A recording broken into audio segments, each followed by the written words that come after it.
Apa fardhu kifayah itu? Kalau sudah diselenggarakan oleh beberapa orang ustadz atau beberapa, yang lain tadi hadir saja, tak perlu pula seluruhnya memegang, melaksanakannya. Apabila sudah terlaksana oleh sebagian orang, maka dosa masyarakat sekitar itu sudah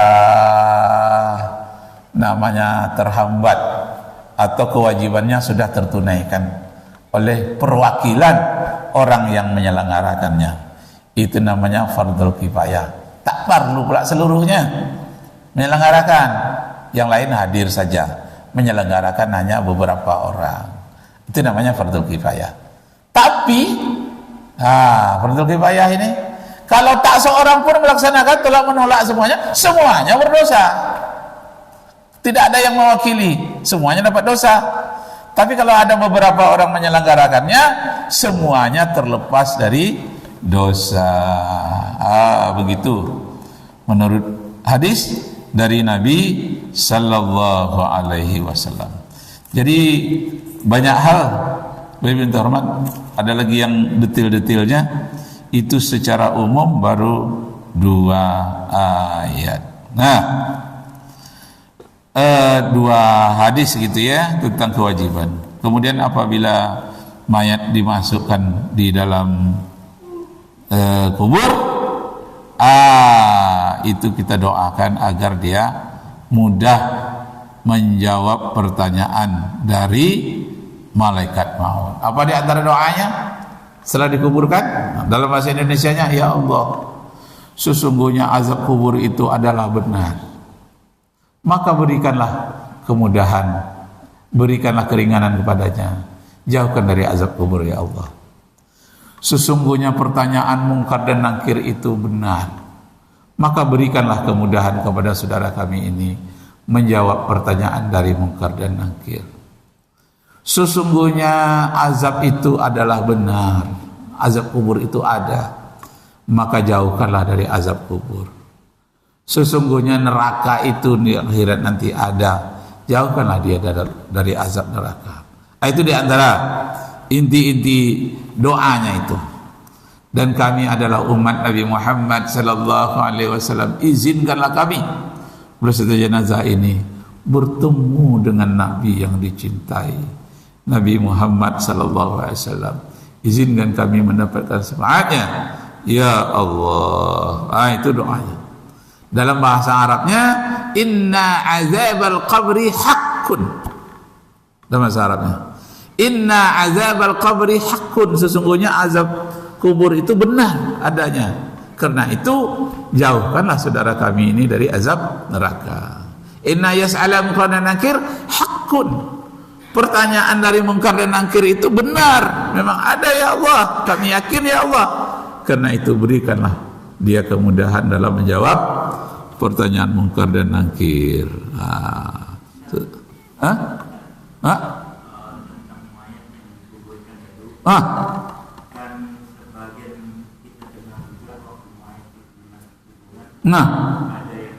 Iya.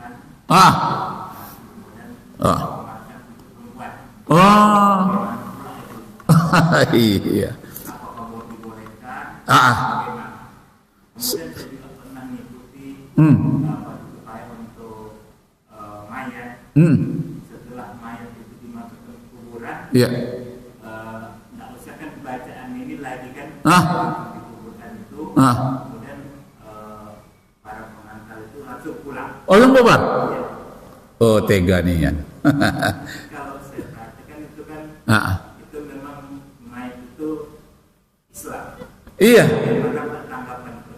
Oh ya, pertama mayat itu kalau sudah dimasukkan dalam kubur itu seperti orang yang terlantar di tengah samudera, maka kita harus menolongnya dengan doa. Nggak usah panjang-panjang doanya, sekedarnya saja ya. Ya, yang penting ada doanya. Yang kedua, ada yang azan ya.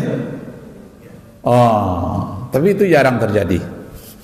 Tapi saya yang bertanya kepada orang yang melakukan itu, teman saya Kenapa ada azan itu? Nah, itu pakai kias Ustaz katanya. Kias apa itu? Waktu dia lahir dulu disambut dengan azan. Waktu dia lahir, supaya diperdengarkan ke telinganya azan, supaya tidak dimasuki oleh bisikan setan.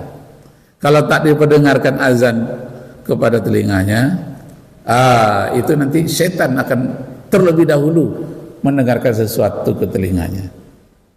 Jadi azan itu fungsinya bukan hanya untuk memanggil sholat.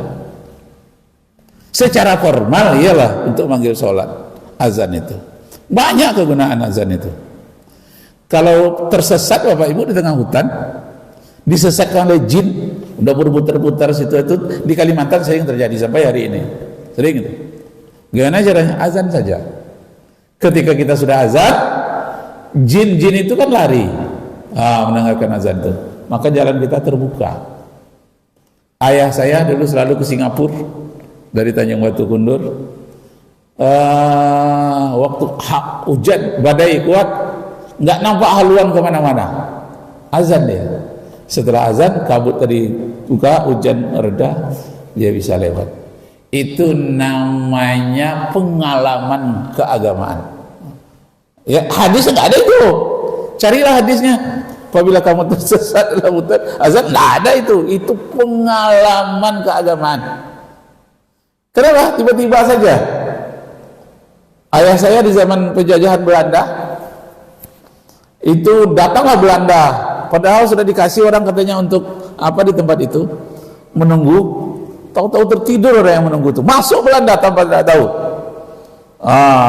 Waktu itu sawah katanya orang bersiap mencangkul, tidak ada tempat berlindung. Maka saya, kata ayah saya itu, tiarap aja. Belanda tuh lewat dekat kepala saya. Apa saya ucapkan waktu itu? Ya malaikat, lindungi aku. Dia tiarap dan tidak nampak oleh Belanda tadi. Dia selamat. Setelah itu apa katanya? Kalau besok saya dapat anak, waktu itu dia masih bujangan. Dapat anak, salah seorangnya ya, saya kasih nama malaikat. Maka saya salah satu-satunya anak yang dikasih nama malaikat, malaikat rakib ya. Itu catatan yang baik-baik. Itu pengalaman keagamaan. Nggak ada yang merintah. Siapa yang merintahkannya? Nggak ada, spontan saja. Kenapa? Ya Allah selamatkan aku. Nggak gitu, enggak. Malaikat lindungi aku. Itu pula lah secara refleks saja katanya. Begitu juga orang yang azan di saat di dalam hutan tadi itu, secara refleks saja. Hewan-hewan buas di hutan pun lari, takut dia. Begitu juga di laut. Itu pengalaman keagamaan. Dicari dalam Quran nggak ada, dalam hadis tidak ada ya. Boleh itu? Boleh. Ya, nggak ada larangan. Itu kan bagian dari zikir. Nah, kembali ke pertanyaan Bapak tadi. Kenapa ada orang yang azan? Saya heran melihat orang yang ada azan nggak biasa begitu. Saya tanyakan kepada dia, kenapa ada azan? Itu dikiaskan karena waktu dia lahir dulu didengarkan azan ke telinganya. Sekarang waktu dia mengantar dia pergi, mengakhiri hidupnya, diperdengarkan juga lah azan ke telinganya. Itu menurut jawaban mereka. Ya, apa hukumnya itu? Hukumnya mubah saja, boleh saja.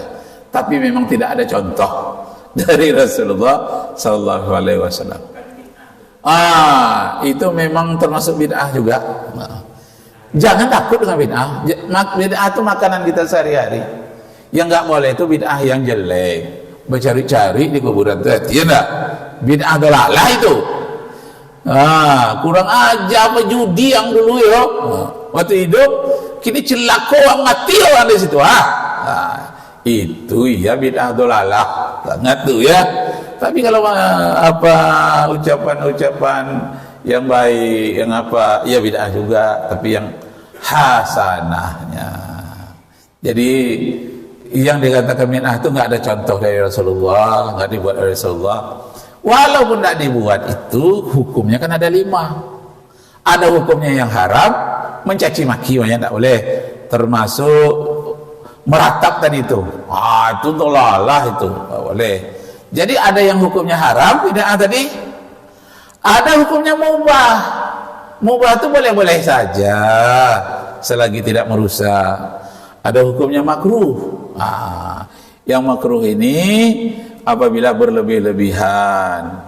Umpamanya beri makan orang minum sekedarnya karena orang berkeringat menguburkan itu bagi tapi yang berlebihan pula, yang sedang-sedang saja. Jadi ada hukumnya haram, ada makruh, ada yang sunat. Yang sunat tadi membaca Al-Quran di surah Al-Fatihah. Lalu kita lebihkan, bacalah Qul Huwallahu Ahad dalam hati kita. Nggak apa-apa ya, itu sunat saja. Tapi yang wajib, yang wajibnya ini itu bid'ah yang wajib ya. Nggak ada contoh dari Rasulullah karena tempatnya berbeda. Tempatnya Rasulullah dengan tempat kita. Jadi mungkin arah kiblatnya benar atau tidak, itu wajib kita benarkan itu. Jadi ada yang wajib, ada yang mubah, ada yang makruh. Yang makruh ini boleh tapi kurang disenangi.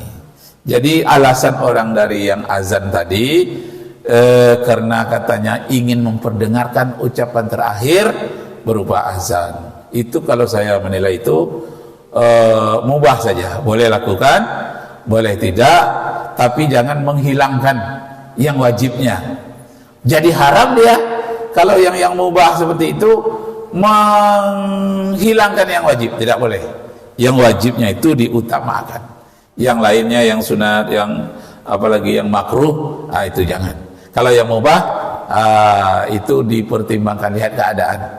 Nah begitu. Jadi jangan tercengang besok kalau ada orang yang orang mengazankan, jarang dibuat orang. Tapi kalau di Jawa sering itu. Jadi apa? Tujuannya untuk mendengarkan azan terakhir. Walaupun tidak ada contoh dari Rasulullah dan sahabatnya. Itu bagus Pak, bagus sekali itu Pak